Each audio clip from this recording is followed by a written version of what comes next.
Well, greetings, vinyl community. I have only one record to report on this week, so I'd better make it a good one. And it is WTF Was That by Colouratura, an art rock ensemble who emerged from the wilds of West Virginia, or the Ohio Valley.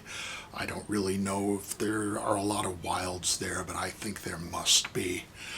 WTF Was That? I'm not censoring myself. That's the title. It's a funny abbreviation, you know. It takes longer to say the abbreviation than it does to say what the fuck. So there you go. That's one of the great quandaries of our times.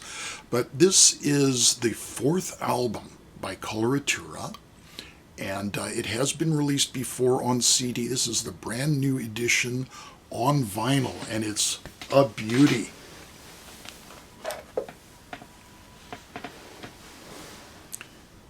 Have a look at that splatter.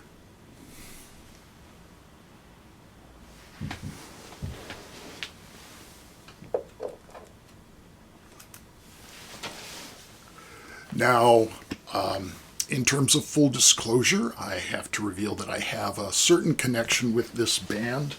This is their second album, Unfamiliar Skies, and I was invited to contribute saxophone to one track. I'm on the track Kerouac, so that's been preserved for posterity. It sucks, and they learned their lesson and didn't invite me back after that one. But and here's another Colouratura. But I'm here to talk about this new one, and you'll hear a lot of great artwork, art rock, prog rock on here. Not really obviously prog rock in the sense of a Yes or a Genesis. It doesn't sound like that. It's got a pretty distinctly American sound and a heavy sound. In parts, it's got a distinct hard rock edge.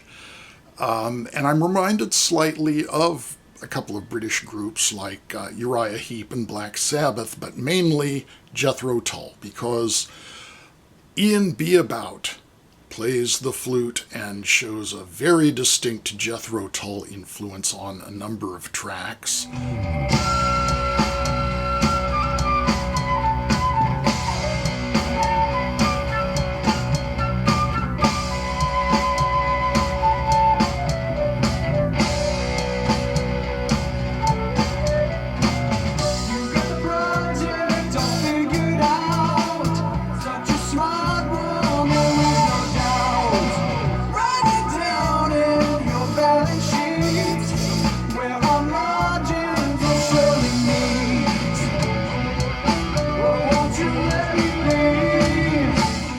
We also have Nathan James. I'm looking at the back cover. Their names aren't on the back cover. Nathan James, lead vocals and bass, and Derek Pavlik, guitars, viola, mellotron, and synths.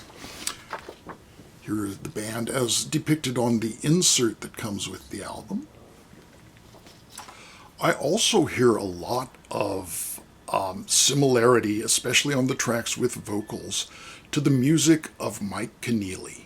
Now, I love Mike Keneally, and I haven't really shown his music on this channel because I don't think he's done anything on vinyl. All of his albums come out on CD, but Mike Keneally is an absolutely fantastic composer, fantastic songwriter, fantastic guitarist and keyboard player, and a fantastic human being.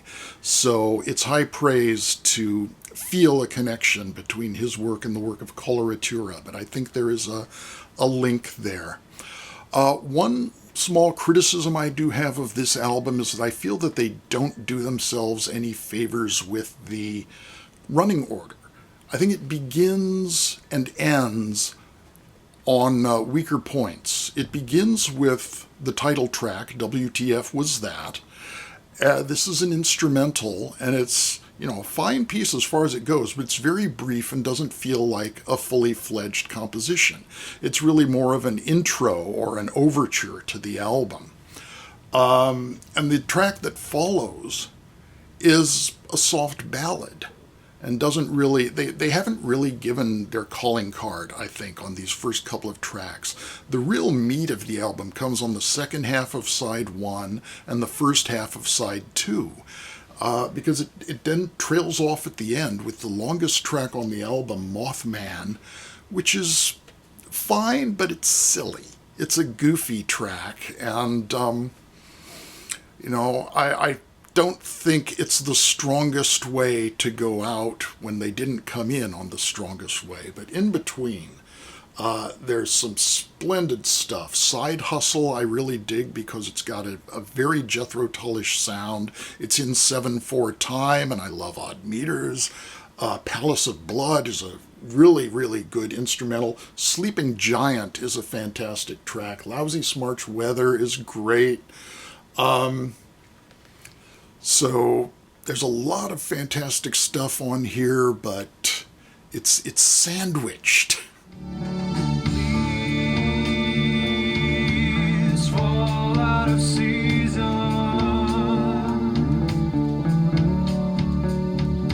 The floater, flipping drip down to the ground.